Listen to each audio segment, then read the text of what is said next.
Discover why relationships fade and how to rebuild them stronger than ever. Embrace how men and women uniquely see the world and how recognizing differences can resolve tension in your relationship. Through real-life stories, humor, and practical steps, learn how nature, friendship, and spiritual insight can transform conflict into connection and loneliness into love. Explore the three energies that sustain relationships, avoid role reversals, and escape the work-home-sleep trap. Recharge in nature, open your home to friends, and help others to gain the patience, joy, and resilience to nurture a thriving family.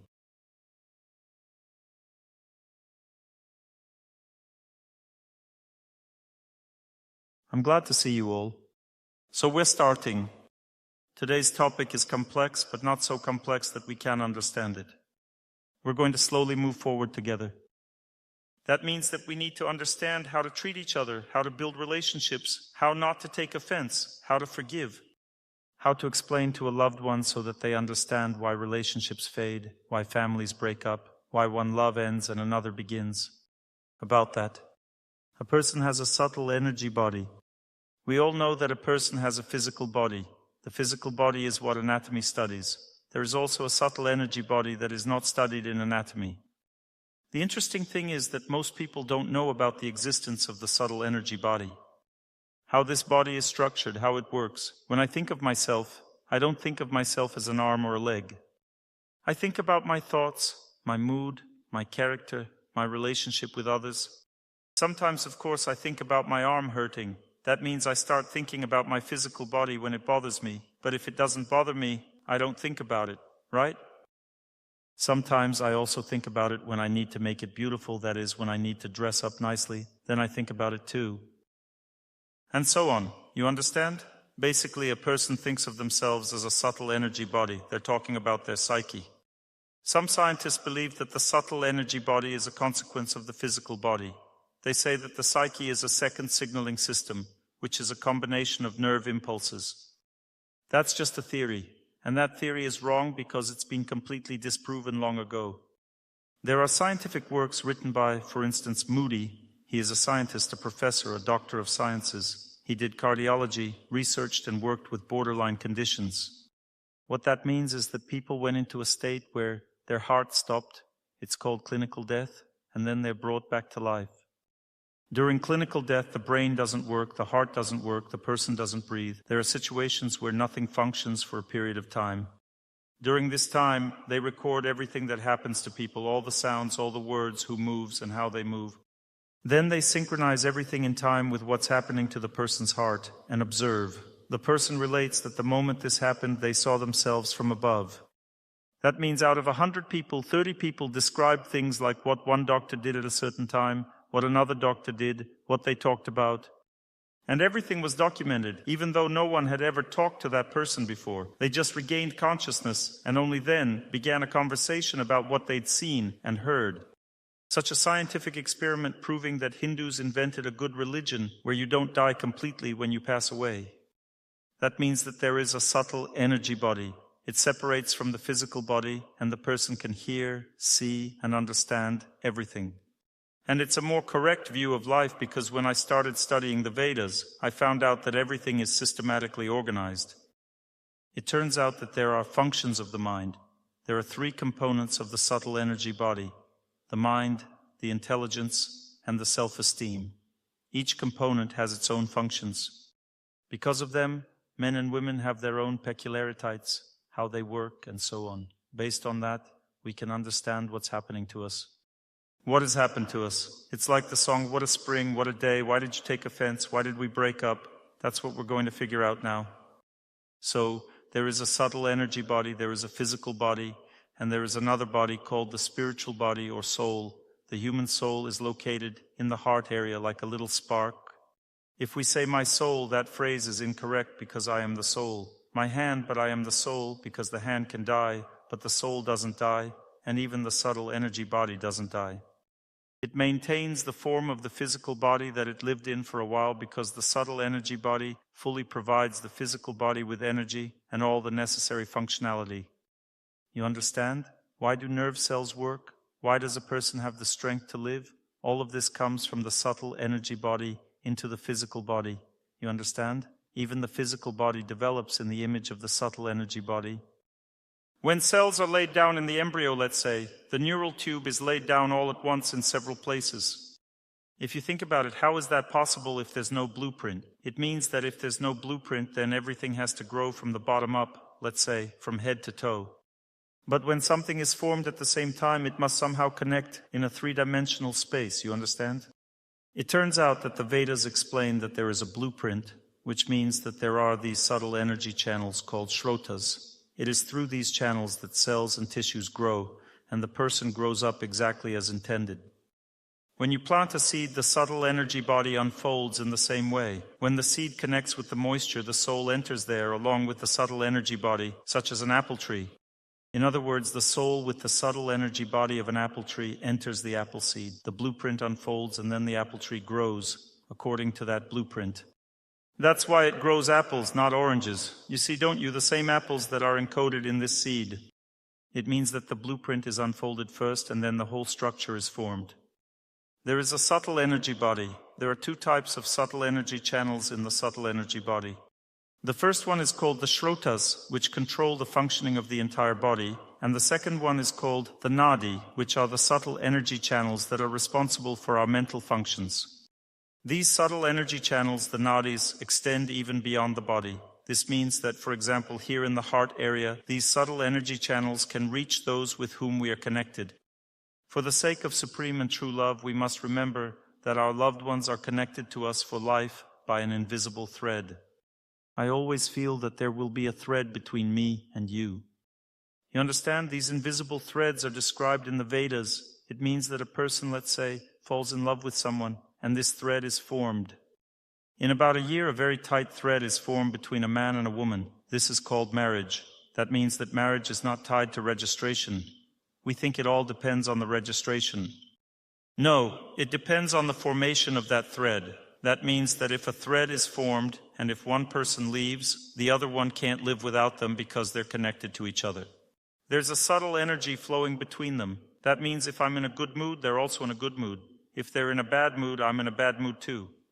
In other words, people start to mentally interact with each other through these threads. It's a very strong bond. The same thing happens with the children, with the employer, but it's a different connection. It's not the same connection as with a loved one, like the song says, I want to be with you. Sometimes, of course, that's true. Most of the time, it's wrong.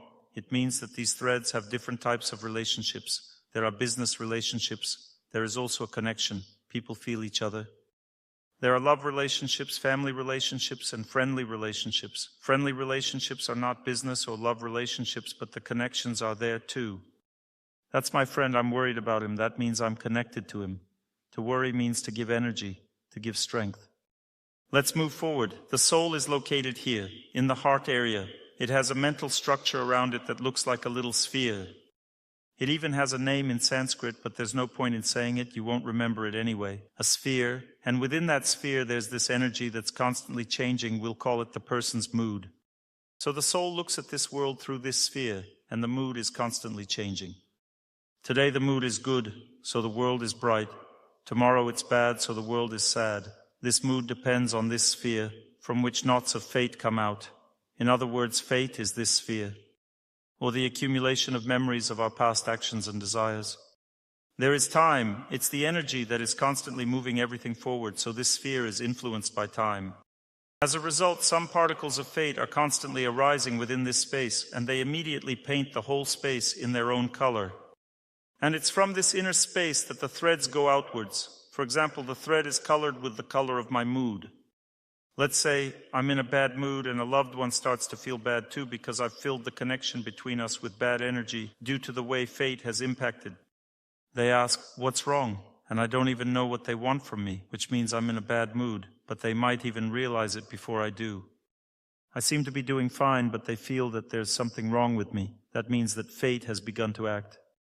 Sometimes people don't even understand. Why did my husband leave me? I love him. But he doesn't feel that love because that's the way fate works. In other words, fate doesn't ask us what it's going to do to us. Therefore, there are different periods in life. Some people don't understand that. They think, I'm unlucky to be living like this. Why? Because there are different periods depending on what you did in past lives. A person lives forever. Depending on what you did in your past lives, at some periods of life you're going to suffer. This can be seen by looking at a person. In principle, it is not difficult. If you study it just like a person plays the piano, they know the parts, the different notes, they just studied it. I also see and feel a person's fate. For example, one woman was surprised. How do you know it was like that? And I just study it and it's not difficult. In other words, if you study everything, you can then talk about it. There are some patterns that can help you understand everything that's going on. There's a subtle energy structure around this sphere, which is called fate. It surrounds it tightly, just like this. This subtle energy structure is called the sense of self, as a personality. And this subtle energy structure is mobile. For example, if someone speaks badly to me, this subtle energy structure can go down. I say, I feel bad, I feel humiliated.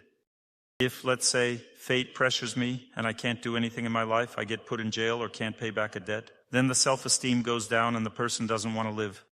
They don't want to think about tomorrow. That's called depression. If everything in a person's life is perfect, everything is great, then their self-esteem goes up and the person becomes blind. They think that all their life everything is going to be great and now it's only going to be good. That means that they don't understand that there is danger. In life it's called pride or blindness. Some people start making fuss at those moments when they think that today they will make every effort, suffer from it, but tomorrow it will be better. Self-esteem is moving forward. A person is fussy in life, they don't see. Happiness can only be seen when self-esteem is at the center. Shastai, you see even that Russian word. Shastai, Tai means existence and Shas means now. It means that one's self-esteem is centered. They endured all the trials, accepted fate. Fate acted, pressured them. They accepted it, didn't give up. Then they feel the happiness of living right now. Not tomorrow, not when I get out of humiliation, not when I get out of depression, not when I stop being proud of myself, but right now I feel normal. So remember, only the person who has accepted fate right now has understood everything. Only such a person is beautiful, lucky, happy, cheerful, intelligent. They can think clearly, can figure everything out, can understand everything, only when the heart is calm. Therefore, the first thing a person should strive for in life is calmness. What can help? There is another subtle energy structure called intelligence. The first one was a smart fellow, the middle one was so-so, the third one was a complete fool. It's not about being smart, it's about being intelligent, which means that this poem should be said differently. The first one was an intelligent fellow, the middle one was so-so, the third one was a complete fool. What does intelligent mean? Intelligent means to have a deep understanding of what's going on, to understand what's good and what's bad. Having the ability to force yourself to do something, having the inspiration to live properly, having the ability to change your mood for the better, having the ability to get rid of your bad habits. Possesses the ability to forgive, to accept, to ask for forgiveness. 51. That means that this is a person who is able to deal with their fate, because fate makes a person resentful, depressed, proud of themselves, angry. I don't understand what's going on, it's all fate. How does fate affect a person? Fate in the form of these particles of fate. When it enters this space, they make a sound. The soul reacts very strongly to that sound. It's sound energy, but it's not an ordinary sound, not a sound wave. It's such a very subtle, invisible sound that immediately captures a person's memory. This means that a person doesn't hear any sound of fate, they just immediately start thinking about something. For instance, sadness comes, like in the song, House stands, light is switched, view from the window is far, so the sorrows are from they are, and like, alive and well, and like, to live, not grieve, so the sorrow is from it is. That's how fate works. The time has come, and sadness has entered the heart. Does that mean you need to be sad? There are two types of people. Some live with whatever comes to their heart. Those are not intelligent people. Intelligent people don't allow themselves to be influenced by fate. Intelligence can defeat fate if a person has figured this out. Sadness has come, gloom has set in. Well, I'm going for a walk. Why do you need to go for a walk? To be nourished by the energy of nature, the energy of the Neverland that you love. And through love, nature, a person gets rid of sadness. In other words, fate is not like what some internet bloggers say. If it's time to buy an autumn coat, you might as well not buy it. You see, that's the wrong way of thinking. Fate is just a volume of work. What kind of work? Mental work, not physical one. For example, if you have a longing in your heart, it doesn't mean there's nothing you can do about it.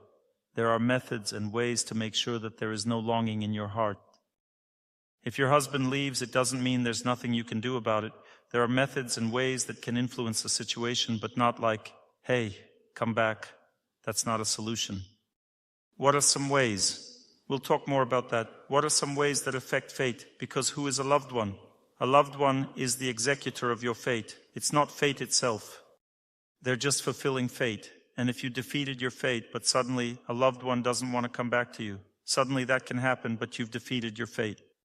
It happens sometimes. Fate forces it on them. If you overcome fate, it will force them through their conscience. Come back. She's a normal woman. You're the one who's a fool. They'll have that feeling in their heart. But they say, I can't go back. I already have children here, a new family. At that moment, fate immediately gives this woman another man, because God has plenty of men. The main thing is to overcome your fate. As soon as fate is overcome, a new man immediately appears, but he won't be ideal either, because he is also representative of fate. At least you will have one. At least there's somebody, you won't be alone, and that's good. Therefore, there's intelligence. Let's figure out what functions the mind has. What is the mind? Analytical thinking. That's right, analytical thinking, the study of anything, our moods, our connections with people, our emotions, our character. Our inner characteristics are all within the mind, our health, our fate. Fate is also within the mind. Everything is within the mind. That's the mental frame of a person. Everything that we have inside is the subtle energy body, or the body of mind, called manas in Sanskrit, which also means mind. What is intelligence? It's a mental attitude that helps you understand everything and make decisions. Let's say a computer has an operating manual that tells you what to do and how to do it. The computer doesn't work properly. It's thinking about what to do. A computer has a system of how to figure things out. That's intelligence. What other functions does intelligence have? Inspiration. Where does inspiration come from? From the source of happiness. It turns out that intelligence seeks happiness for the mind. Why does the mind need happiness? All the cells of the body are nourished by happiness. Our psyche is nourished by happiness. Our connections with other people are nourished by happiness. Our mood is nourished by happiness.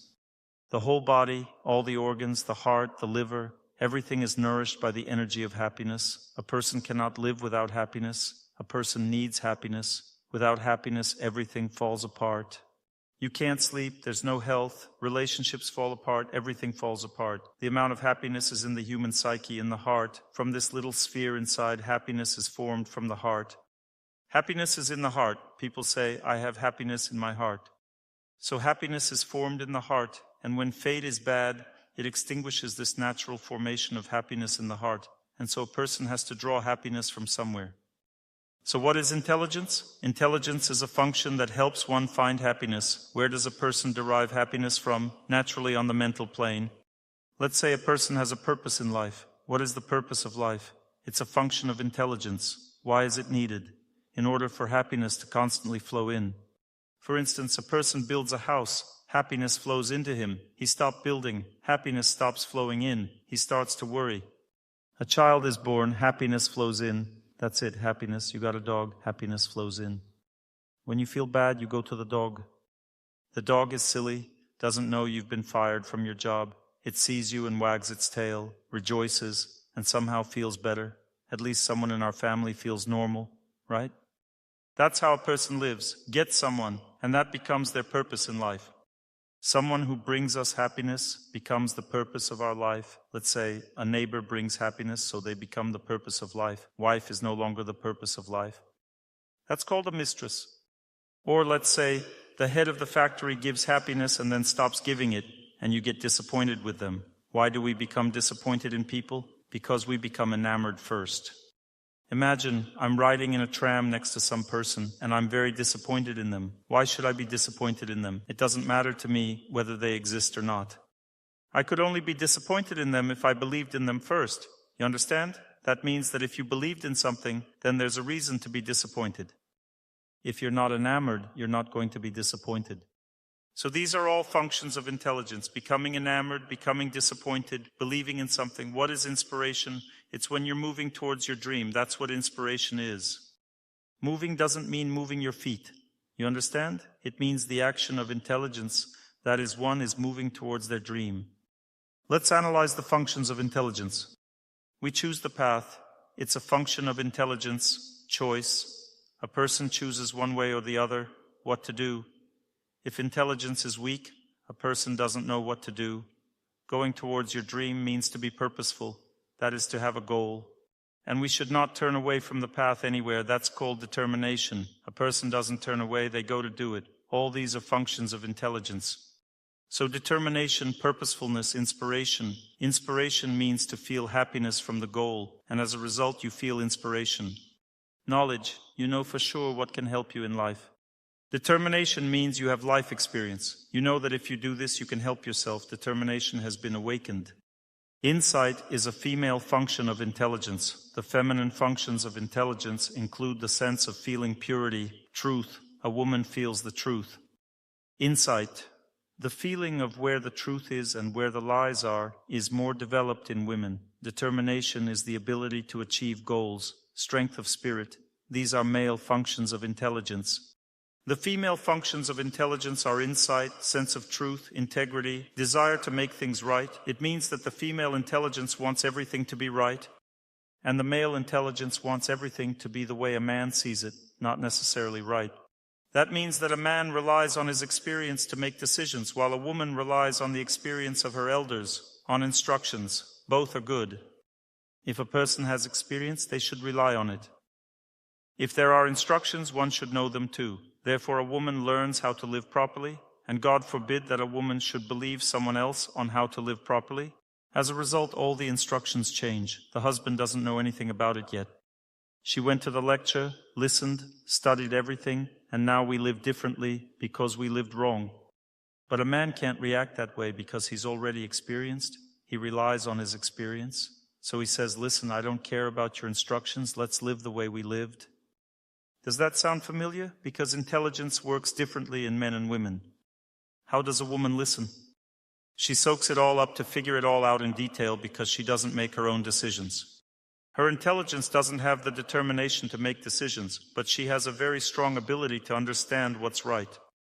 That means that if she has understood what's right, she wants it to be so, but it's her husband who makes the decision. Therefore, she pressures him, gets on his nerves, saying, we're going to live this way. He says, not like this. She says, no, we're going to live this way because it's the right thing to do. He says, I don't care if it's right or wrong. We're going to live our lives the way I see it, that's all. Why? Because he always bases everything on his experience. That's how male intelligence works. A woman doesn't base things on her experience. She bases them on instructions. She will do what's right, while a man bases things on his experience. That's why a little boy doesn't care about what's right. You tell him, do it this way, but he still does it the way he thinks it's right. If he gets hit on the head, that's when he gets knowledge. And he starts thinking about what to do next. You know, that's the way a little boy's psyche works because he's learning about the world. And he is such an independent thinking system because God created him that way. Any man is an independent thinking system. Let's say a man comes to a lecture for the first time. He has never heard my lectures before. Raise your hand. Are there any men like that? Specifically men. How do men like that listen to my lectures? They think, is he a fool or not? This happens during the first lecture. The most important thing is to figure out what kind of person he is. That's the most important thing. And then we'll deal with everything else. You understand? A woman comes to the first lecture. How many of you have never heard my lectures? You've come to me for the first time. How does a woman listen for the first time? She looks at me and thinks, is it for me or not? Do I like it or not? That's how she listens. She's not thinking, is he a fool or not? She doesn't care. Can you feel the difference? The difference is huge. Let's say a man has been listening to my lectures for a long time. Raise your hand, men who have been listening to my lectures for a long time. How do they perceive me? They listen to me and think, this part of the lecture I understand. This is something that needs to be figured out. This part of the lecture is interesting. I'm going to note that down. I completely agree with that. I totally agree with it. That's exactly what I'm going to tell my wife. It means that a man compares his knowledge with mine, even if he has listened to me long and carefully. It means that he is still comparing, evaluating. He is pointing out what is important to him. He has figured this out, but he doesn't have experience with it yet. That's why he can't accept it yet. He doesn't have that experience, but he has this one. But a woman doesn't listen that way. Please raise your hands, women who have been listening to me for a long time. If a woman has been listening to me for a long time, she doesn't know if it's right or wrong. She just sits and soaks up everything so that she can live like that later on. Is that right? Yes. You see, we're all different, and therefore we have different possibilities of communication, perception of the world. Let's study this. That means I've just explained to you how the intelligence of men and women works, and then there's also the mind. There's also self-esteem. It also differs between men and women. We're going to study all of that with you now, and then we'll talk about relationships based on that knowledge. So man's intelligence, its nature. A man is strong, determined, single-minded. It's very difficult to change the direction of his life. A man makes decisions based on his own experience, his own life. He finds it hard to trust other people. He checks, studies everything, and makes final decisions. If a man has made a decision, that's how he lives. After that, it's difficult for him to change anything. It's clear, isn't it? Woman's intelligence by nature strives for truth, for purity. It's sensitive to the truth, follows the instructions and rules, very strongly inclined to detail and completely understand everything. When the picture is complete, a woman is like a fish in water. A man is like a fish in water only when it comes to something he has deeply understood through his life experience. Therefore, a man always goes into something new, studies it, and then leads other people.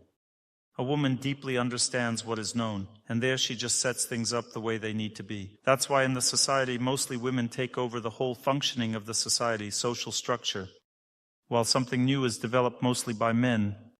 For example, children's education, social connections, relationships, these are women's areas. That is, a woman has figured it all out, and she does everything as she understands it. She's already got the understanding, the instructions. But when it comes to pioneers, warfare, battles, overcoming fate and difficulties, men do all that. They act based on their experience. They don't rely on instructions. There are no instructions here. Do you understand? That's why a man should not say to a woman, make a decision. A woman doesn't have the determination to make decisions. She can tell you what is the right thing to do. She can help you understand how to make a decision. But if you force a woman to make a decision, it means that the burden of responsibility will fall on her. And it's very difficult for a woman to bear that burden of responsibility because she has a different nature. A woman was not born for responsibility, but for the enjoyment of life. She needs to experience happiness, to enjoy life, and to live in harmony and love with the world around her. And a man needs to overcome fate and difficulties, to take responsibility, to become a strong and respected person. I'm telling you about what man was born to do. So we've talked to you about intelligence, some kind of determination, firmness of spirit, sensitivity, purity, and the ability to systematize everything. These are different functions of male and female intelligence. There's also the mind. What is that? There are 3 kinds of energy in the mind that come from the soul. That means that I am the soul. The soul has 3 components of consciousness, or its energy. Consciousness is the energy of the soul.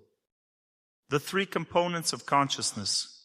The first component is the desire to live. Everyone wants to live. Nobody wants to die. The second component is love. The desire for love, happiness, harmony. The third component is knowledge, or overcoming difficulties. Figuring it out, understanding it, overcoming it. The 3 components of soul energy. The first one is that everyone has a desire to live. Everyone wants to live, both men and women. It just manifests itself in different ways. A woman is willing to sacrifice herself for her children. A man is willing to sacrifice for his country, for his wife, and so on. In other words, everyone can sacrifice their life for something that they strongly love, what they believe in. Everyone has their own life principles, but everyone still wants to live. Only when a person goes mad, their psyche is broken, because the mind has this desire to live. But when a person goes mad, they no longer understand that they want to live. They still want to live, but they just don't realize it. So the desire to live is the same for men and women. Now about the desire for love. If the soul in the subtle energy body wants love in the next life, it hasn't yet been born. It's just floating in the air in the subtle energy body, wanting in the next life love, harmony, affection, care, attention. Then it's born in the female body. That means that the very desire for love enhances the energy of the subtle energy channel. This means that there are 3 main subtle energy channels. The first one runs along the spine in the middle, called Sushumna. It's filled with the desire to live. And a person's longevity depends on this energy channel. If a person practices asceticism, they want to overcome difficulties, then they will live long. If a person is basically a little bit weakened, whether there's a will or not, it's all the same. That means they won't live long. Because the desire to live depends on how much a person wants to live. The ability to live is embedded in the sushumna. A person works on themselves. They go to work, don't sleep, don't slack off, overcome difficulties. That means they're going to live long. If a person is not interested in anything in life, that means they're not going to live long. Thus, the central energy channel is responsible for health and lifespan. There are two energy channels on the sides. One on the left side is responsible for love, and the second on the right side is responsible for a person's will and knowledge. When a person wants harmony, tenderness, love, then immediately this left-sided energy channel in the subtle energy body begins to strengthen greatly. And as a result, what kind of physical body begins to form? Gentle, tender, sensitive, caring, beautiful. For what purpose? To love. If the soul was born for love, for harmony, for family, for tenderness, for children, for attention, for care, for relationships, then the body is formed that way. What kind of body? The sensitive female body. Do you agree? It's a sensitive body. You can't wear anything. You can't eat anything. The body is sensitive. Men, do you hear that? Sensitive body. If you touch a woman roughly, how are you touching me? That means you can't just touch her carelessly. One should be careful. The person is sensitive. What kind of body does a man have? Strong-willed, resilient. It immediately becomes like that. For example, when a mother spanks her little 3-year-old child, the first time he cries, the second time she spanks, he is silent. The third time she spanks, he is silent. Mom asks, "Doesn't it hurt you?" He says, "No." He got used to it. A man's body, the spanking no longer hurts him. Her hand hurts, but his bottom doesn't hurt because he has a male body. What to do with him now? He's already used to the spanking. Women, raise your hand if you've experienced this effect where the bottom becomes trained and doesn't hurt. The male body trains itself. It can tolerate cold, hunger, heat, pain, and so on. That's the way it's structured. That means that the male body is built for overcoming fate and difficulties, for patience, for endurance, for courage, and so on. The female body is built for tenderness, beauty, affection, attention, care, humility, modesty, and so on. There's a left energy channel that runs along the central one. It gives feminine energy to people, including men, and there's a right energy channel that gives masculine energies to people. Does a woman have masculine energies? Yes. The right energy channel in women on the right side is called Pingala Nadi. Nadi means channel, Pingala means masculine. The right energy channel in women is 3 times weaker than in men, and the left one is 3 times stronger. And the left side of the body is responsible for relationships, personal life, left eye, left ear. Everything on the left side is the female part of the body. The right side of the body is responsible for the masculine nature. If a woman tends to focus more on her personal life, family, care, affection, attention, and pays very little attention to work and business relationships, then she's developing properly. She becomes beautiful, her hormonal functions work normally, she feels good as a woman. That means she is in a good mood, and she has great opportunities to get married and influence people. Because if a woman acts like a man, she's not a powerful person. She's powerful if she acts like a woman. It can be compared to a crocodile. It can crawl on land, but it's not powerful there. On land, it can't fight anybody because it's weak there, but in the water, you can't do anything with it. In water, the crocodile is very strong. It can even take down an elephant, but if it's on land, the elephant easily defeats it. The crocodile bites one foot, but the elephant steps on its head with the other, and goodbye, crocodile. But in the water, it's impossible because the crocodile is very active there. The same is true for a woman if she starts a business lifestyle. If she thinks she's going to be very effective there, and if she doesn't have a personal life, that means that she's not in the water, then she doesn't have a chance to develop in the business life either, because she loses energy and gets tired. She needs a family to feel strong. If a man is actively engaged in business but doesn't have a wife, it's not a big deal. But if he's not engaged in business, doesn't have a job but has a wife, he still doesn't feel like a complete person. He has a family, children, but he doesn't have a job. Such a man is powerless. He doesn't develop as a person because he's out of his element, out of his natural environment. Now the question immediately arises, why do people tend to get out of their element? The reason lies in the unwillingness to live. Let me explain. For a woman, the most important and the most difficult thing in life is close relationships and family. If a woman doesn't put effort into that, she doesn't get the deep satisfaction of life, the great opportunities. However, it's easier for her to put effort into work. Why? Because that's not her area of primary responsibility. It's where she just has fun, relaxes, What does a woman do at work, in society? She takes a break from her primary responsibilities. What is the primary responsibility? Family. When she has 2 small children, she gets tired there. She says, "Listen, I want to go to work." She doesn't really want to work. She wants to take her mind off the fatigue that she feels when she's with her kids and her husband, because that's where she's spending her energy. She needs to fill up with those energies. The immediate question is whether or not she's right in thinking that she wants to go to work. Because if we're talking about replenishment, what does a woman fill with?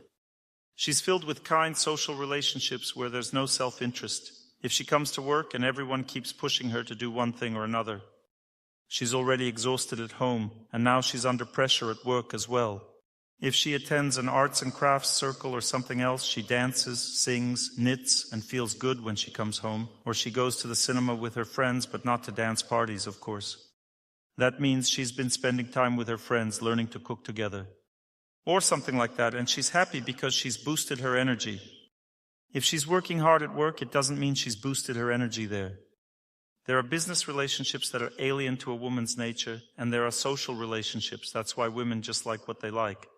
If she naturally enjoys teaching children, she works in that field, but at the same time, she shouldn't feel overly pressured at work because she does as much as she likes. That's the way a woman's psyche works. If she's under pressure, she already feels bad about the job and changes it. For women, work is recreation, and if a woman can't overcome her fate, her personal life, she runs from there to work. That's what's called an emancipated woman. It means she doesn't want to deal with her personal life. Everything is broken down there, everything is bad. She's afraid to even think about it, and she's rushing to work. Now, if a man can't cope with his work, if he has some kind of a breakdown there, if he's broken as a person, he sits at home, cooking something, doing laundry, cleaning. Is he in his element or not? Moreover, he interferes with his wife's life because it's her element. She's supposed to keep an eye on things there, but her husband interferes. And what's more, he prevents her from even functioning normally. Because when she's alone in the house, she can calmly sort everything out, tidy up. When her husband is at home, she has to think about him and fulfill his wishes. Therefore, it's better for a man not to always be at home. If the husband works from home, he should at least understand that he needs to stay in his office for some time during the day, so that the wife can have some quiet time to talk to her friends on the phone, sort out what's going on at home, feed the children, and relax. It means to fill the house with the energy of happiness, because it's the wife who fills it with the energy of happiness, not the husband. The husband uses that energy. If a wife feels that her husband is always sitting at home and always messing around, nagging everywhere, not letting her live normally, she becomes furious like a tigress. Why? Because a man doesn't know how a woman's psyche works.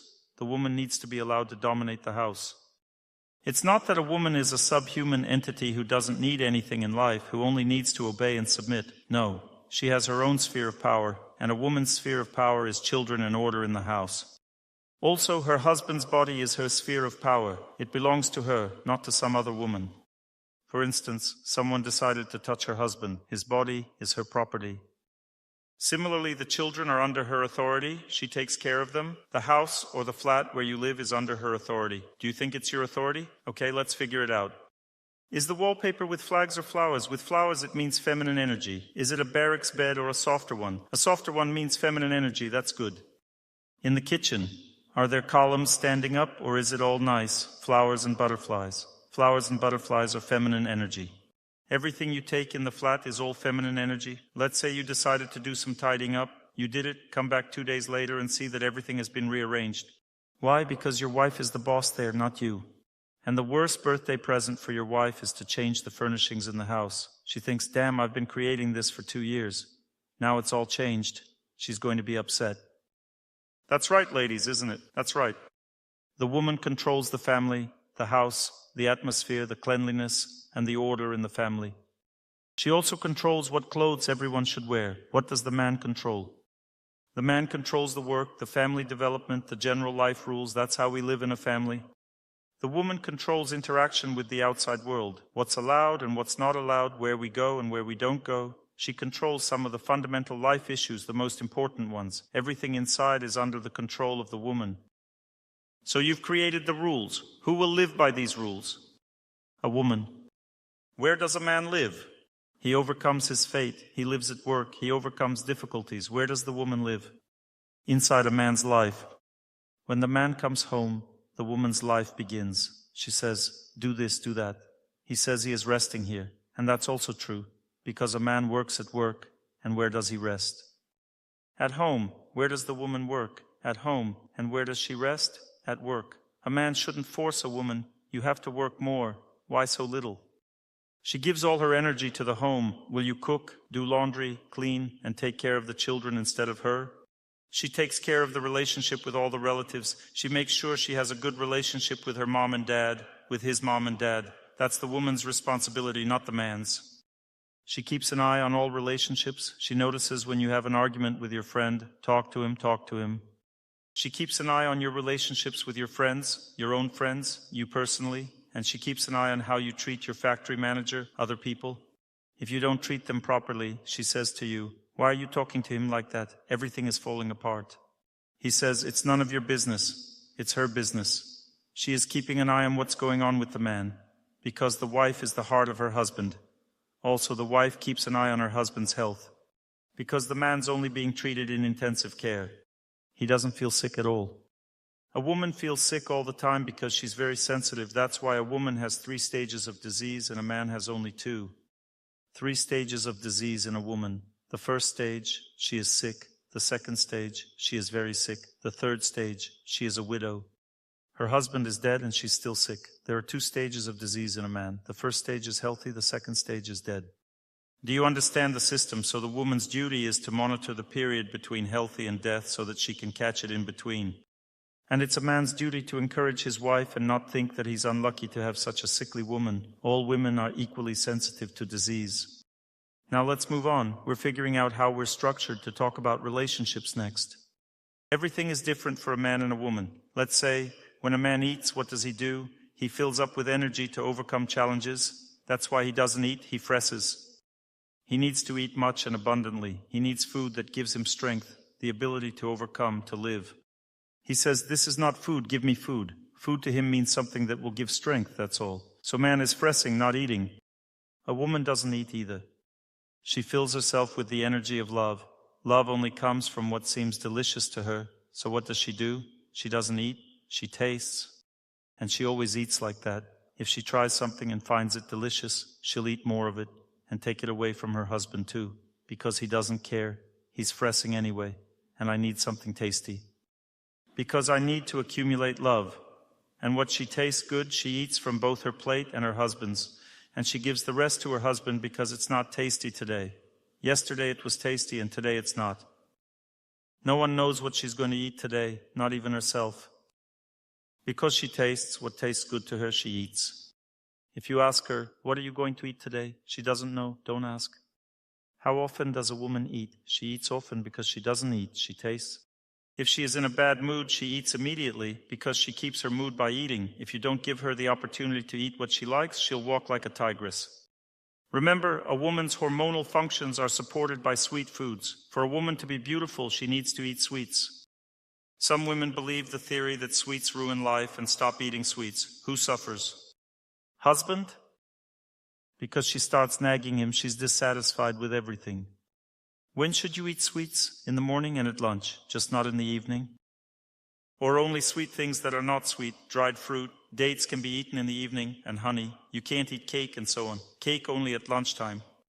If she ate sweets in the evening, it means she lost her beauty, her health, and her husband. Because nobody wants an ugly and unhealthy woman. Got it, right?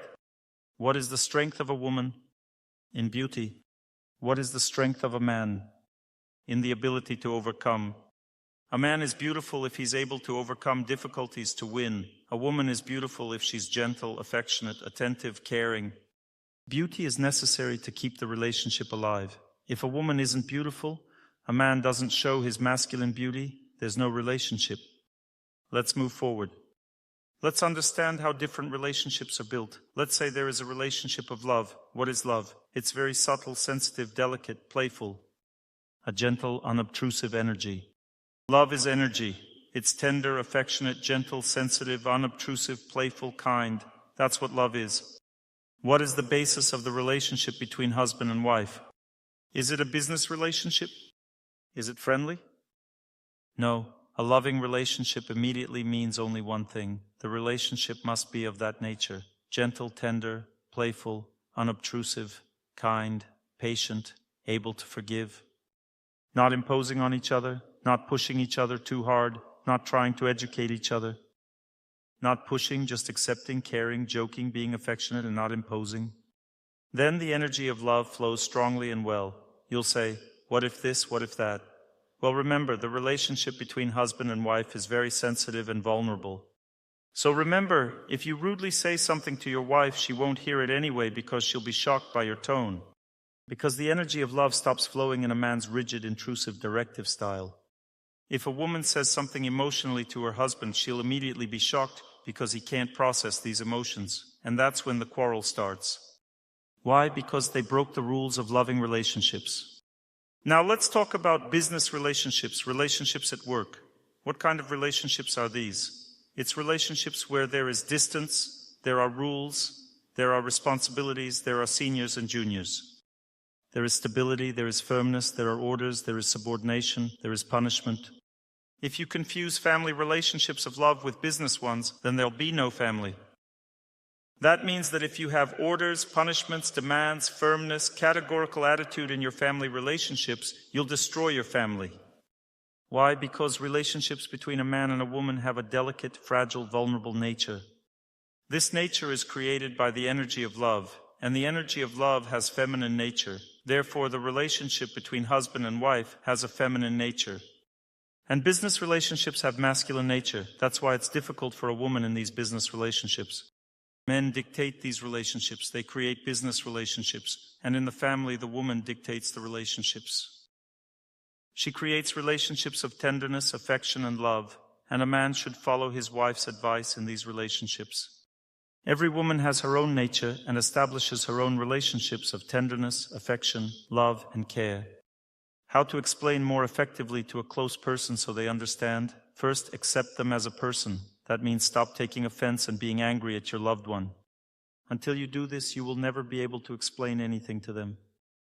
Once you've calmed down and accepted your loved one, explain to them half-jokingly, as if it doesn't bother you much, then they will understand. But if you explain like, this is very precious to me, very important, that's enough for them to stop listening to you altogether. Because you will immediately put your loved one's psyche under pressure, as the relationship is very sensitive. And if you want more happiness, then you must know how to cleanse the threads between you. Let's say you feel you have a dislike for your wife, then you have to work on yourself and pray. Don't talk to your wife during this time. You have to work on yourself to stop feeling dislike for your wife.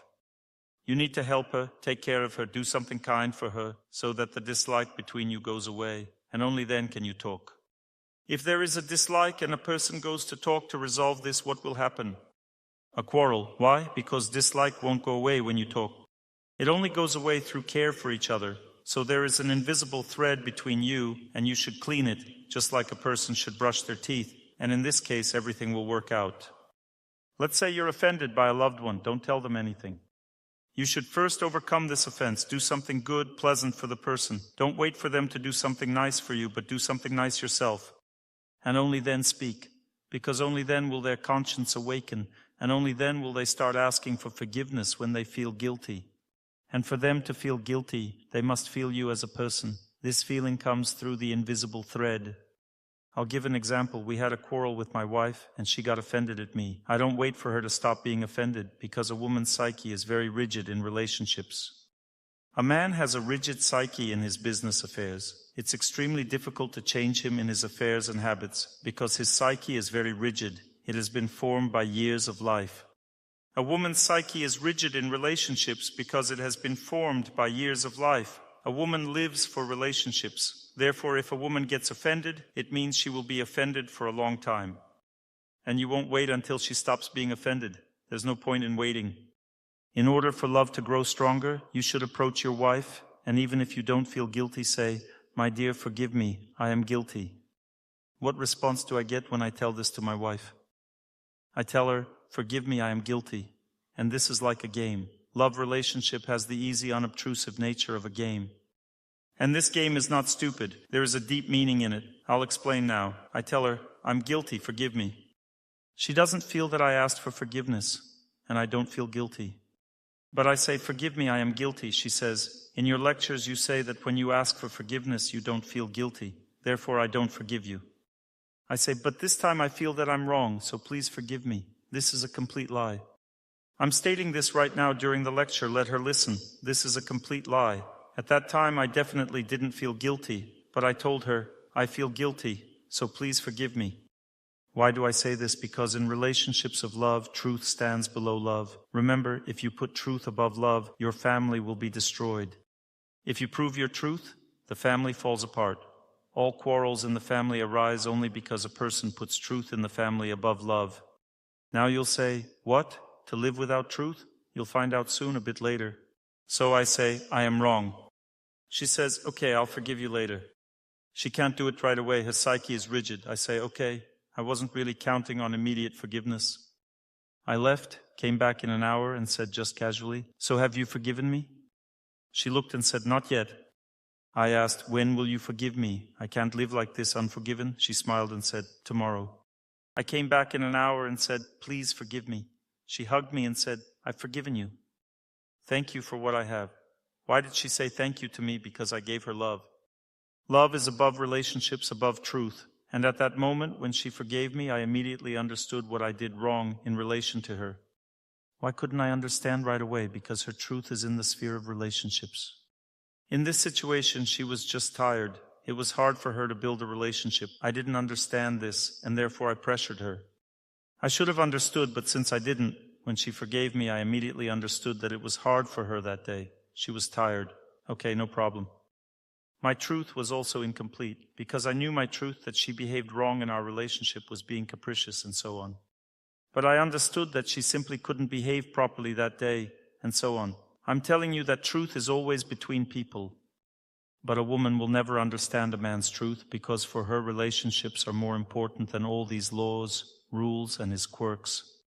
If he doesn't value their relationship, but values rules, laws, and I know what I want myself, or puts his dominance over his wife above love, then a woman will never accept this. A man will never accept that a woman constantly behaves emotionally. That means he tries to figure out problems with her. For example, are we going on vacation or not? And she feels that he's pressuring her when he says this.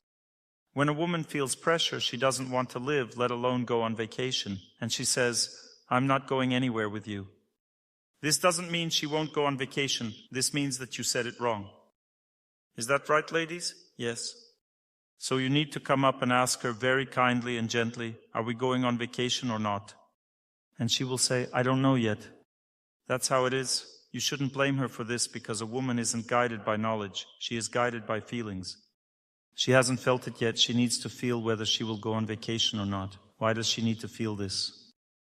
Because she needs to feel whether she will be happy on vacation or not.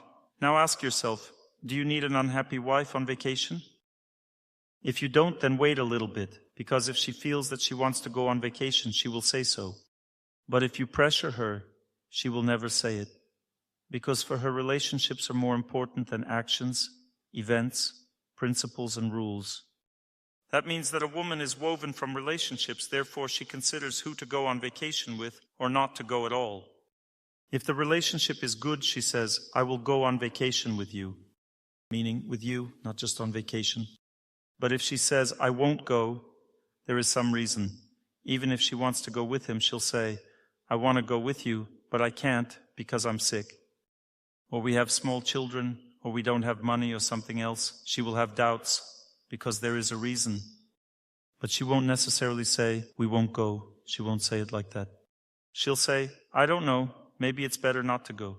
But if she says, we won't go, it means she's talking about something else.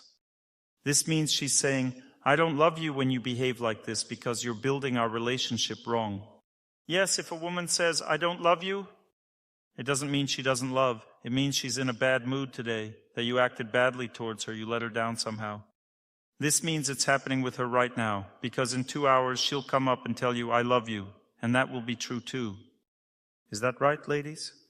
When a man says, I don't love you, it means you are being punished. This is also not true. You shouldn't give too much importance to words in family life, because when love ends, people don't say anything at all. People always leave each other without words. You see, when people want to leave, they don't say anything. If they communicate, then nothing is happening. If a husband says, I fell in love with another woman, I'm leaving you, it means, I fell in love with another woman, I want to leave you, but I can't. That's why he's saying it. But if you perceive this differently, it means you're helping him leave. If it has come to this, then that's a different topic. We'll talk about it tomorrow. Today we continue studying how the very relationship between a man and a woman works, and how we confuse them. A woman comes to work and tells her boss, why don't you all love me here? How are you talking to me? Why does she behave like this? She'll get fired. Now the question is, why does she behave like this at work? Because she needs personal relationships, but she doesn't have a family. So she confuses work with family. She comes to work, wants to be friends, loves everyone, and wants everyone to talk to her very gently and tenderly. When the boss tells her, stay longer and work more, she perceives it as if he really needs her, and therefore she's ready to do anything for him, and she starts working herself to death. Then he continues to tell her in the same way, stay again and again and again. Why does he exploit her? Because she treats him not as a boss, but as someone close to her. And then eventually she gets very offended and quits her job. Why? Because he's mistreating her and doesn't let her rest. And he's simply using what's available. If a woman isn't protected by personal relationships, she will always look for protection at work. But there is no protection there. There is only exploitation. But if a woman is protected by personal relationships, she goes to the boss and says, I won't stay at work. I have children at home. And she says it kindly. And he responds, then we'll have to fire you. And she'll say, well, that's up to you. And she doesn't care, because her husband earns money, but she just works. And that's it. The boss thinks, we won't fire her. We need such a person. And he stops bothering her because he knows that he won't get anything extra from her. Because she is protected by family. But if a woman isn't protected by family, she loses herself at work and becomes exhausted. And therefore, a woman who isn't protected by family has incorrect thinking. How does she behave? She seeks refuge in work, and therefore starts going through 4 stages there. First stage, she really wants to work, wants to develop there. Second stage, getting tired. Third stage, fed up with working there. Fourth stage, leaving. These stages don't exist for a married woman if she has the right attitude towards work. She works as much as she can. If the boss is okay with it, he keeps her. If not, goodbye, and she doesn't grieve either. If a woman is destined by fate to be fired from work, will it be harder to find the next job? No, women always find work easily because they're always very good at sweet talking. They have very strong social energy. They always present themselves very brightly. That's why they find work quickly. For a man, if he changes one job after another, it becomes harder and harder to find work with each change. Because work is his life and fate, and therefore it's extremely difficult for a man to develop in his activities. That's where his trap lies. Women sometimes can learn to earn money very quickly, but it's not their life. Why can she earn quickly? Because a woman is naturally a very influential person. She has a lot of influential power. She can prove, explain, show anything to anyone. She has a lot of human power. That means power that influences people. It's very difficult for a man to develop at work because he makes each step through effort, through wisdom, through his will, and so on. But when a man has developed at work, he becomes irreplaceable and very stable. When a woman has developed at work, it doesn't mean she's stable and irreplaceable. A woman can always easily leave work if family needs require it. Therefore, a woman's development itself has only indirect significance in society. A woman develops whether she works or not. Because that's the way her life is. As soon as children appear, no time to work. For a man, the more he develops, the greater the result. Are women needed at work? Yes, they are. There are specialties where a man can't cope. These are relationships with people, attracting clients, counting money. These are all women's specialties. A man can't do anything there. Therefore, women are still needed at work. But you have to treat them very carefully. Don't let them get overworked. Watch that they rest and feel like at home there. Then a woman will come to work and feel good. You can't overwork her, pressure her at work, force her to work more than she can. A man, on the contrary, the more he works, the stronger he develops as a person. So we are talking about relationships. I have told you overall and briefly the main details of what a relationship between husband and wife is. But these relationships are also influenced by things that people don't understand or know about at all.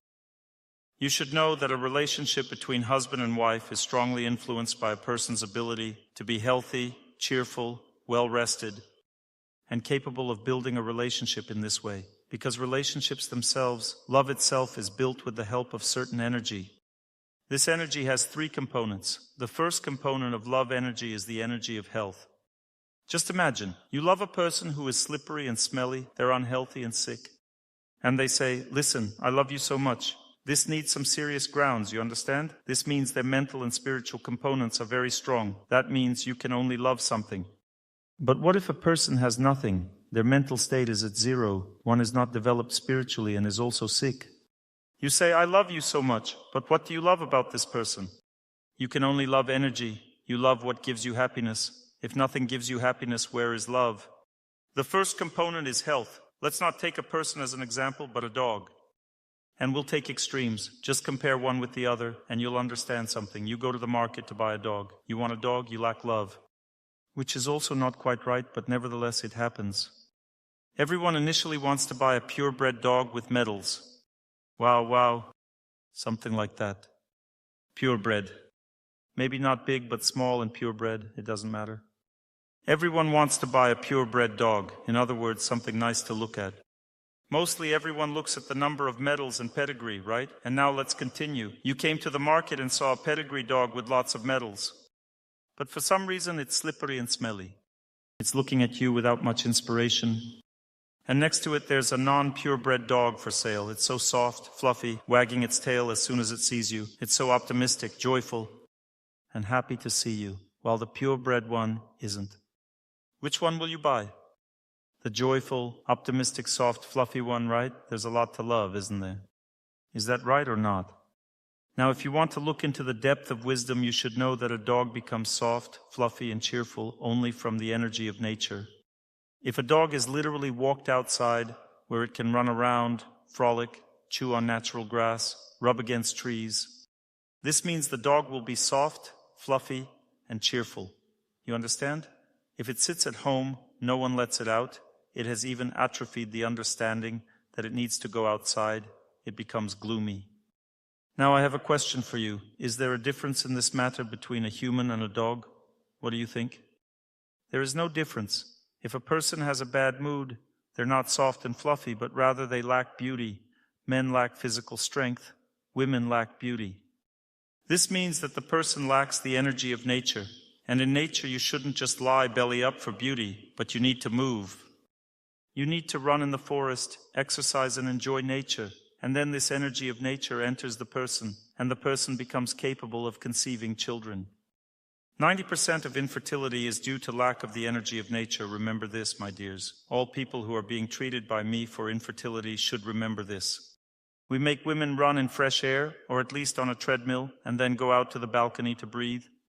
This is also normal, by the way, because it's difficult for women to run outside.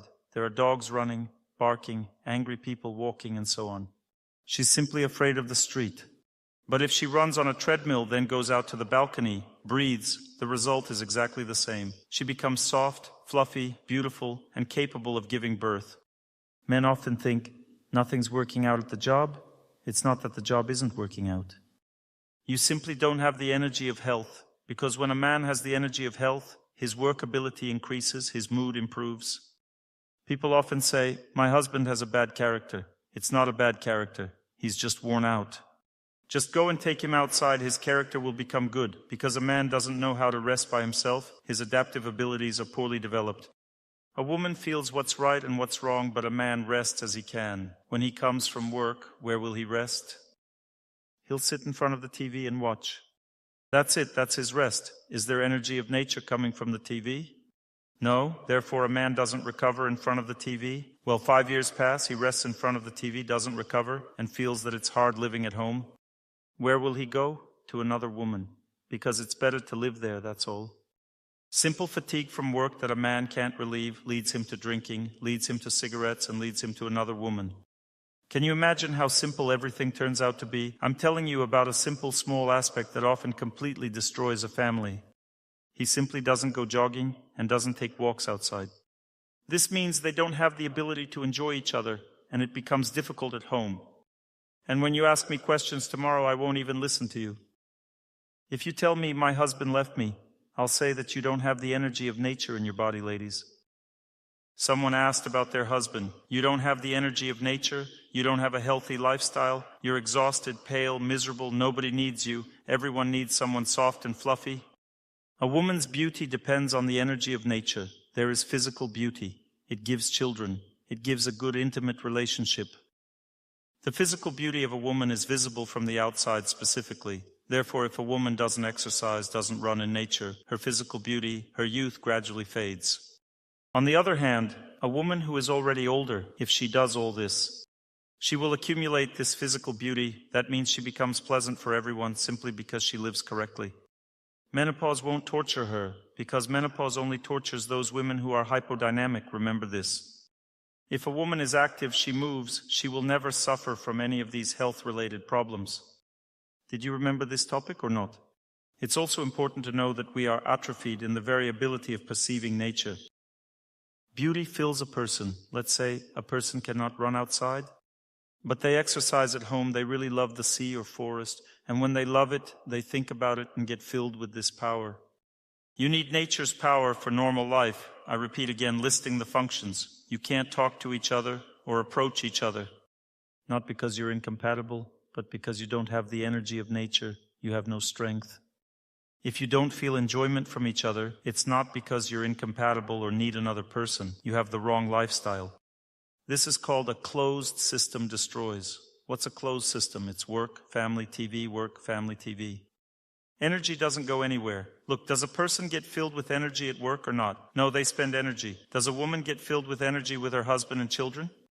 No, she spends energy there. Does a man get filled with energy with his wife and children? No, he spends energy on them, meaning we spend energy at work and we spend energy at home. Does TV fill a person with energy? No, it takes your energy. That's it. Where do people get filled with energy? Nowhere. So after living together for 5 years, then what? Goodbye, my love, and that's in the best case. Like in the song about saying goodbye and parting ways forever in January. Why? Because they're tired. Tired of each other. And you're so cold, like an iceberg in the ocean. The reason is lack of the energy of nature. The energy of nature gives a person the opportunity to be happy. Figure this out. We underestimate nature, actually. It is undervalued in modern society. Just look, I'll give you an example. Let's say you're not able to talk. Go outside, walk together in the park, feed the birds. Don't just walk around like mummies, but give love to someone there. Go for a run, do some exercises. When you go back, you'll be able to talk, you'll be in a good mood, life will be easier for you. Isn't that right? That's what you have to do. And if you also love nature, you'll be filled with it even faster because love means practice. The more often you go to the forest, the more you will love it. We've simply forgotten about the forest, but it's impossible not to love it, because the forest is God's energy that gives people health and a good mood. Got it? Nature is God's energy that gives people health and a good mood. So where do you go to rest? To nature. And what happens there? Conception happens much faster than at home. Why? Because you get filled with the energy of nature, hormonal functions start working properly, and conception happens. Who feels calm now? That's because you were listening to the song. This means you're not indifferent to the sea. You haven't gotten lost in your television. If a song starts and you can't listen to it, then something's wrong with you. You have to do something about it. You understand? Otherwise, everything in life will fall apart. We need to learn to switch to filling ourselves with the energy of nature. People are basically set up to expend energy. That means we're giving away our energy at work, at home, everywhere. This is the wrong system of life because you need to force yourself to switch. Why don't people go outside? Why don't they take walks? Because the switch only works on giving out energy.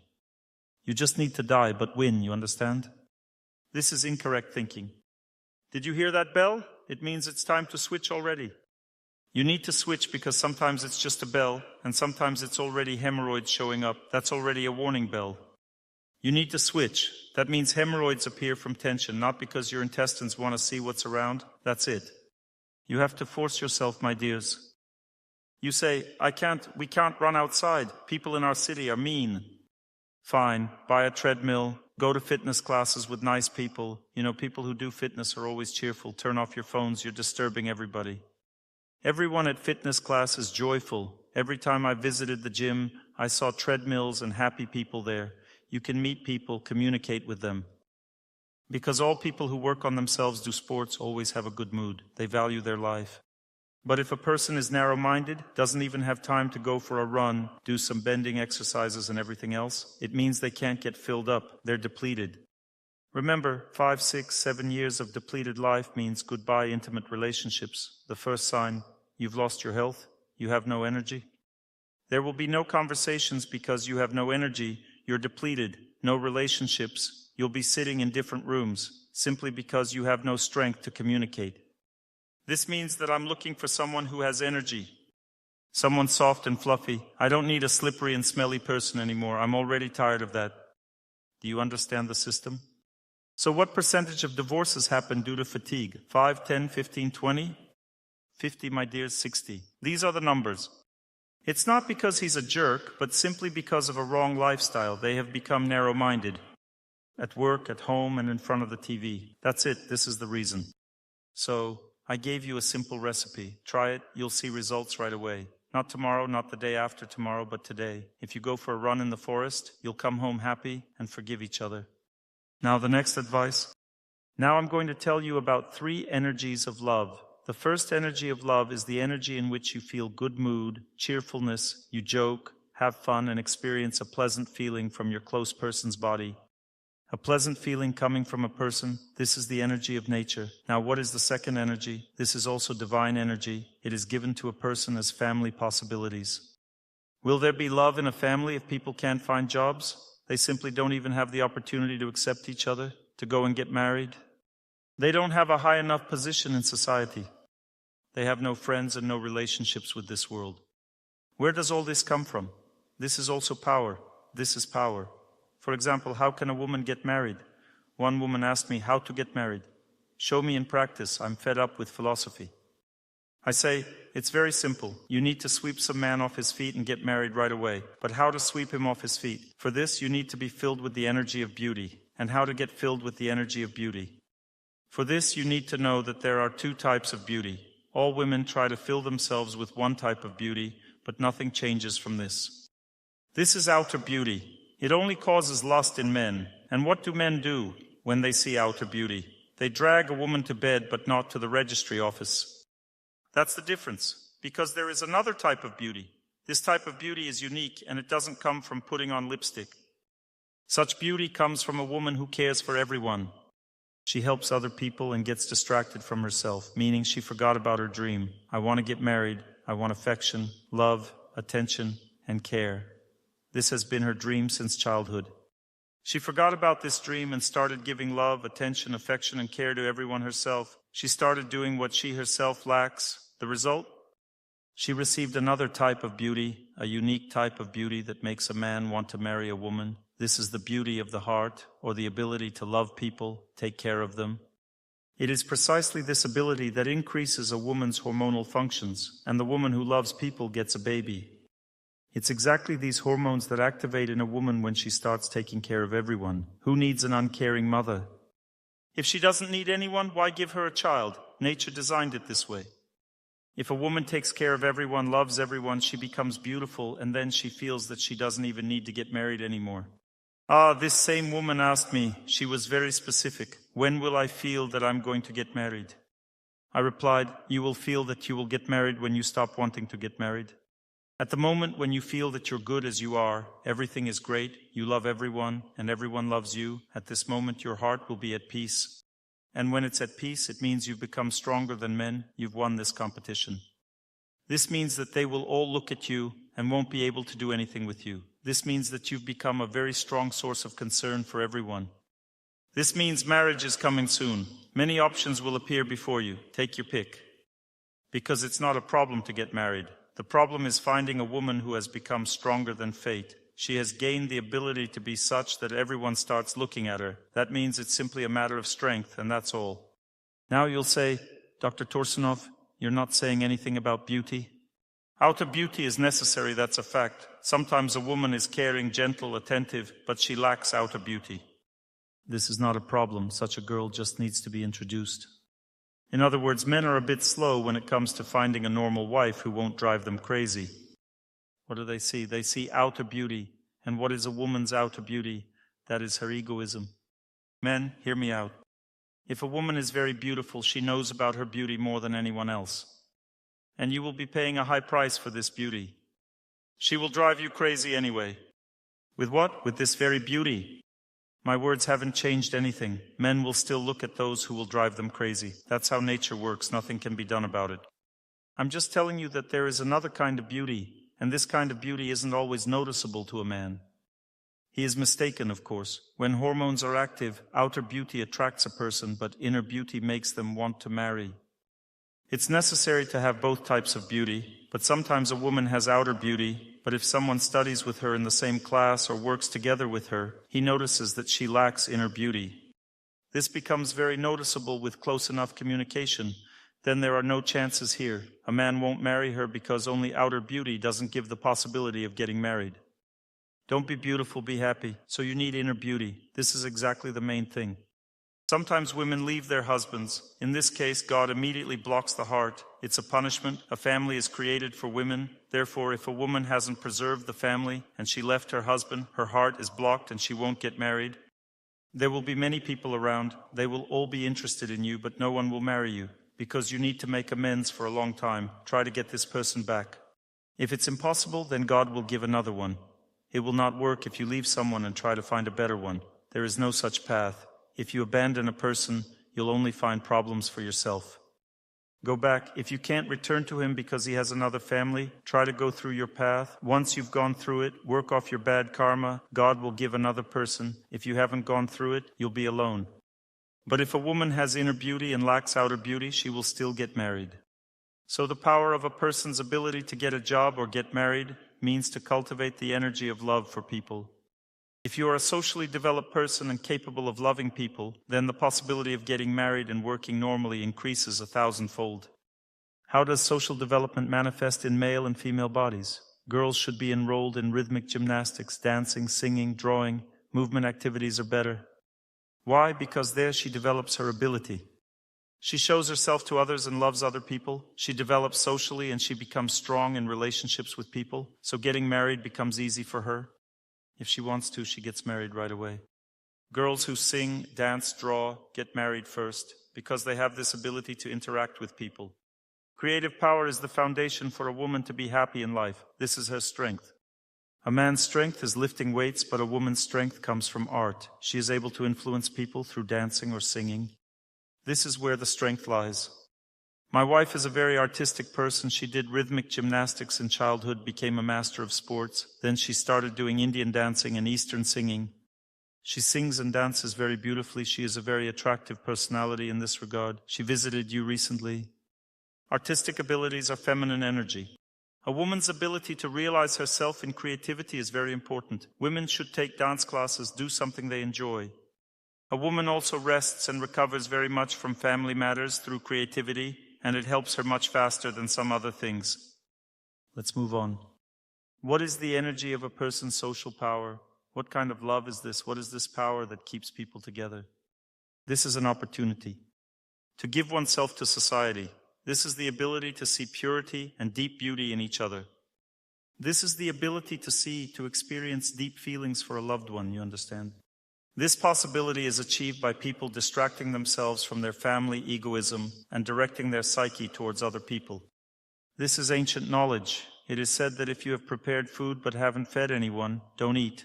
This food won't bring you happiness. At least feed the birds or share a little with someone. If friends don't come to your house, then there's no happiness. If you can't do anything for anyone, can't plant lawns near the house, do something nice for neighbors, can't invite friends, this means that you won't have this energy of love in your house, the energy you bathe in, love each other, and experience happiness in life. Your children will grow up selfish because it's a natural tendency in the family. This is a tendency to become fixated on each other.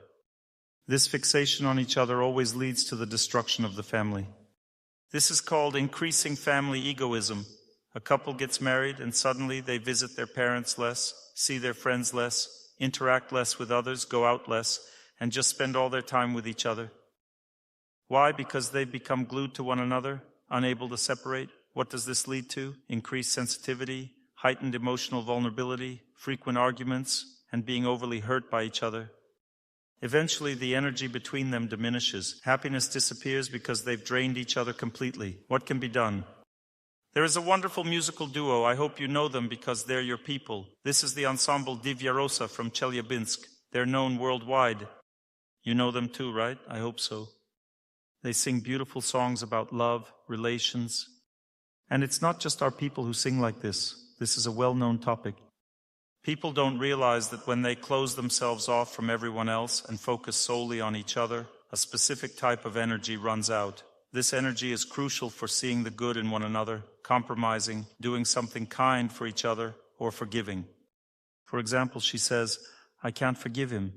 Invite friends over, cook something nice for them, and you'll forgive him immediately. You lack the energy to forgive. You ask, how can I forgive my partner? Break the constant cycle of thoughts about your partner. You're overly focused on one another, which makes you hypersensitive. Stop thinking only about each other. If you want to learn how to forgive and truly understand each other, you need more energy to do so. The main problem of modern society is this lack of energy. To forgive, you need friends. In the circle of friends, forgiving your loved one becomes easy. And if your family is surrounded by a group of friends and your partner decides to leave you, you won't even need to stress. You'll simply call your friends and say, he's leaving me. And they'll turn his life upside down. They'll call him at work, everywhere. Are you crazy? Have you lost your mind? Who are you leaving exactly? And he'll go, well, I guess I'm not leaving anymore. That's it. Why? Because that's how the energy of social strength works. Now let me give you an extreme example of how this energy operates. There's this woman, 4 kids, no husband. I don't know exactly what happened in her situation, but she's not the kind of person you'd expect to be abandoned. She's highly socially developed, loves everyone, and cares for everyone. She comes up to me, and I ask her, do you work? She says, no. Why not? My kids are little. I'm staying home with them. Do your parents help you? No. Listen to this. She didn't approach me to ask for money. She asked, Dr. Torsunov, could you please help treat this person? I said, I don't personally treat people. We have a center with professionals who receive salaries. She replied, that's not a problem. Just tell me, can you help or not? I said, well, I think we can help in this case. Why are you asking? Will the person pay for themselves? She said, no, why? Money isn't a problem. I asked, how come? You don't work and you have 4 kids. She replied, Dr. Torsunov, I spend all day caring for others, and people take care of me. Money isn't an issue. Did you hear me or not? A couple of days later, she sent the money for the treatment. Why? Because that's just the kind of person she is. She has no problems, you see. She doesn't even think about money. She constantly cares for others, loves everyone, and in return, people always help her. She'll never go hungry, that's for sure. And more than that, she might already be remarried or will be soon. For a woman like her, it's only a matter of time. 4 kids, 10 kids, it doesn't matter. There are men out there who can't have children of their own and adore kids. For a man like that, 4 kids are a gift from heaven. Some men can't conceive children, but they adore kids. And here's a woman with 4 little ones. Perfect, just what he's been looking for. God has all kinds of men, let me repeat. Become strong as a woman. Please try to understand this idea. You need to redirect your mental focus. Stop obsessing over each other. If you keep eating each other emotionally, you'll eventually devour the relationship. If all you think about is how bad your personal life is and keep focusing only on each other, your family will fall apart. What should you do? Break that cycle. Start caring for others. Forget about the issues in your relationship for a while. Begin to help others, and you'll improve your relationship. Stop being self-centered, and you'll repair your relationship easily. Most families have a tendency to become closed off. But you need to open up. Call your parents, say something nice to them, constantly direct your energy toward others, parents, friends, and the world at large. Feed the birds, help your neighbors. If you help your neighbors, the energy of your entire building will start working in your favor. Building energy tends to lean toward destruction because everyone's focused only on themselves. Each person thinks only about their own little world, and if you live nearby, they often see you as a nuisance. But if you break through that energy, call your neighbors and say, do you want some pies? We have extras. Don't want to throw them away. They're really good. They'll say, sure, bring them over. Next time, they'll gladly accept because the pies were delicious. That's it. When you build a good relationship with your neighbors, everything will be great with them. Why? Because you shared love. Even the neighbor's dog will feel the difference. Dogs sense who is family and who is a stranger through the scent of love. If love is there, you're considered family. If there's no love, you're a stranger. That's why the dog won't pee on your mat or mark its territory there. If it senses you're a stranger, marking territory becomes natural for it. That's just how it works. Here's a way to assess your relationship. If you can't even have a simple conversation with each other, it means you lack the energy of love for others. If you don't have the strength to talk to each other, it means you're disconnected from nature. If you don't like each other's character, it's a sign that you're socially isolated. You've built a closed system with no connections to the outside world, no relationships with others. When you can't stand each other's character, it's because you don't have enough energy. And energy comes from friendship and connections with people. Start building friendships with everyone, and you'll find it easier to understand and accept each other. It's really simple. Let me give you an example from my own life. My wife and I had an argument. We invited some friends over, served some food and drinks, sang songs, and everyone left happy. Afterward, I looked at my wife and smiled. She smiled back. That was it. We reconciled. No discussions were needed. We simply invited friends, created a positive atmosphere, and shared our love with them. When I saw how she interacted with them, it made me happy. When she saw how I was engaging with them, it made her happy. In the end, we reconciled because we refilled our energy reserves. You understand? Here's another example. Once we had an argument and went to see our mentor. Of course, I thought I was right. I'm Dr. Torsunov after all. How could I possibly be wrong? We came to our mentor. My wife had her perspective, and I had mine. The mentor welcomed us warmly. I'm so glad to see you, and so on. I said, may I share my side of things? He agreed. I shared, and then my wife shared her side. After listening, he said, let's go to the table. My wife has cooked such a delicious meal for you. We've been waiting eagerly for your visit. We ate together. I kept waiting for him to weigh in on the matter, but he didn't say a word. After the meal, he simply said, we'll take care and have a safe journey. On our way home, we both felt recharged with love. I reflected, why did I cling to that trivial issue? Our relationship is what truly matters. This is my partner, someone with whom I've shared so much. I turned to her and said, you know what? I think I was wrong. Why could I suddenly admit that? Because the mentor gave me the strength to rise above my ego. Before, I simply didn't have the energy to do so. She responded, no, you weren't wrong. I asked, then why were you upset with me? She replied, because I was hurt. And that was it. We reconciled. Why did we reconcile? Because we gained strength from interacting with someone wiser than us. My dears, try to understand this. If you lack strength for years, never invite anyone, never show love to anyone, then nothing good will come of it. You will simply destroy your family and write in the registry office, incompatible personalities. It's not about incompatibility, you just don't have the energy to live a normal life. Now that you've come to this lecture, I'll give you a homework assignment. Who has come with their spouse to the lecture today? Are there any couples? Good. Now who came here after a fight? See, you've come together? That's excellent. Tomorrow you'll tell us whether you reconciled or not. You've been listening, sharing, and recharging your energy here. Tomorrow I'm 100% sure you'll say you've reconciled. And for those of you who didn't fight, just coming to this lecture has already helped you reconnect. Simply by stepping away from your daily family concerns and attending this lecture, you've already started to heal. This is how a person should live. You need to break the cycle of being fixated on each other. Now let's talk about another energy that sustains relationships but can also destroy them. This is the energy of God. In life, there are insurmountable obstacles. For example, doing physical exercise can bring joy to a relationship. A happy family is one filled with nature's energy. When people invite friends over, what kind of family is that? A soulful one. Good relationships emerge because we rejoice in each other's qualities, which are revealed through serving others. However, no matter how joyful and soulful your family may be, sometimes various obstacles may arise in life that prevent you from being together. For example, your parents don't give their blessing, do not approve of your marriage, or it can be some sort of immigration issue where a partner cannot obtain a visa or citizenship. Or maybe the husband is drafted into war. There are countless scenarios where people love each other but are unable to stay together. All these scenarios are essentially the same. They indicate a lack of divine energy. There's the energy of nature, which provides health, the energy of people, which nurtures relationships, and the energy of God, which helps overcome life's challenges. This divine energy is accessed through remembrance of God.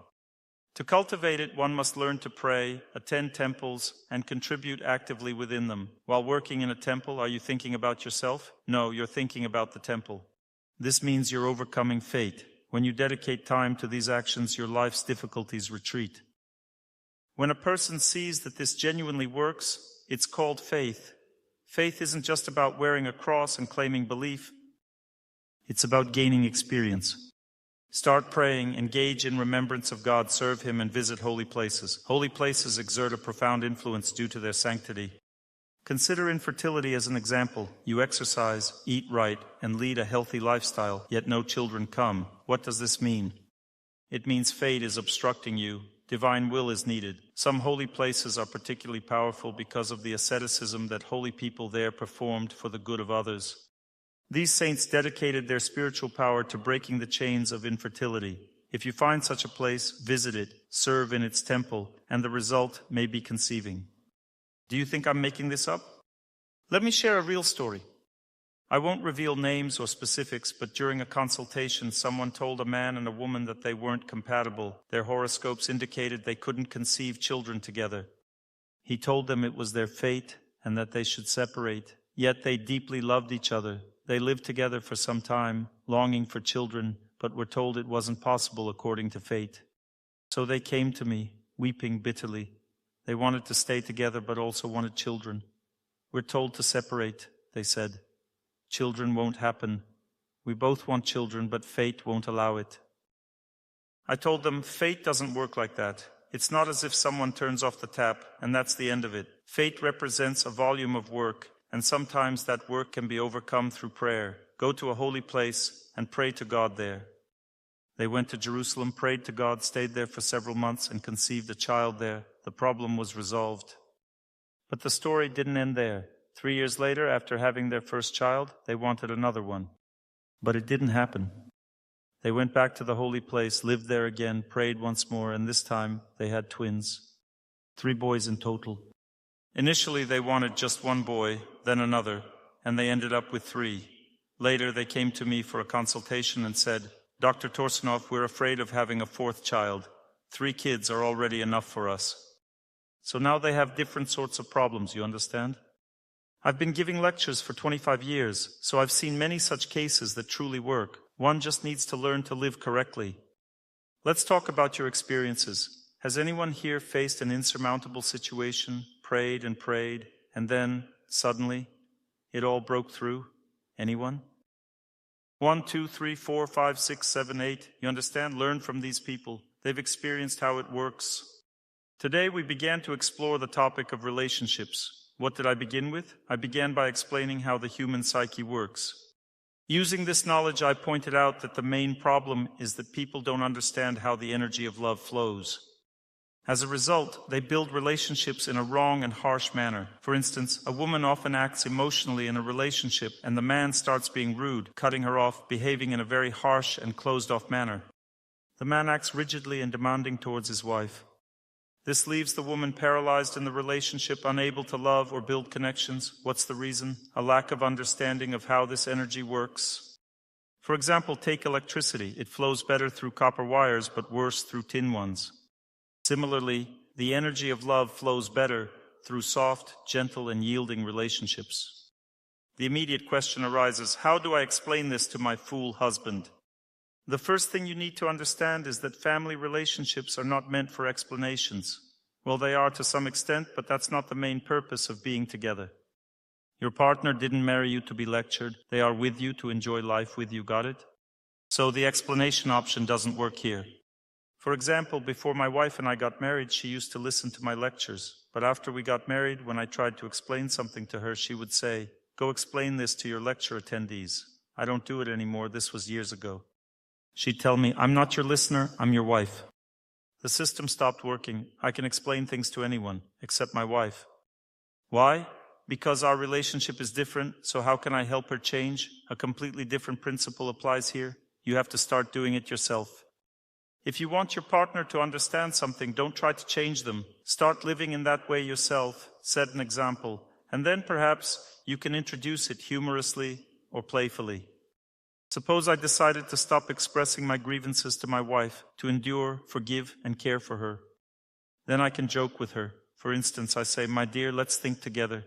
We sit down to think, and I say, "Who in our family is always at fault, and who is never at fault?" She bursts into laughter. Why? Because I said it as a joke, without any resentment, in a kind way. This instantly places understanding in her heart. She might think, perhaps I'm being too critical of my husband. This is a simple way to deeply embed understanding into your partner's heart. If you follow a principle yourself, get used to it, and process your partner's shortcomings, there are certain stages of overcoming fate. Let's delve deeper. Why can't I explain anything to my partner?